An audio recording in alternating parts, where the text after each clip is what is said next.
correct and healthy food. Many people have doubts if the man really was trained to eat meat.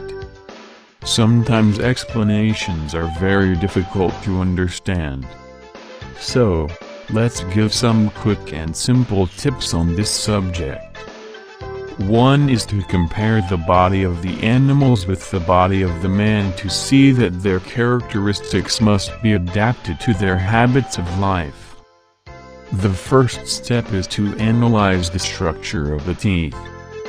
A very simple question: what are your teeth for? Well, we can say that the teeth serve to make the food into small pieces. According to the different shapes of the teeth, they will be adapted to eat vegetables, meats or eggs. Let's look at the teeth of a lion. What we have: protruding canines, which serve to tear the flesh and pierce the skin of an animal. This is the typical dentition of a carnivore.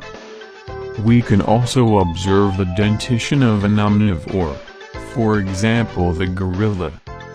The dentition of the gorilla is as much adapted to consume the meat as to fruits and eggs. In them we can still see protruding canines, but not so much as those of carnivores. Now, let us see, for example the horse, with more symmetrical and short arcade teeth, standing out the herbivore. Some monkeys are frugivorous. Their dentition is more symmetrical and the arcade is larger than that of herbivores, serving to chew the various types of plant foods. Which animal does the man's dentition most resemble?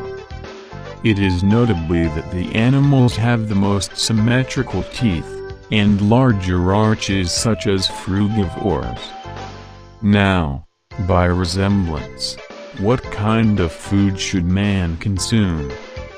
What we have is that the human dentition closely resembles the characteristic of feeding on plant products.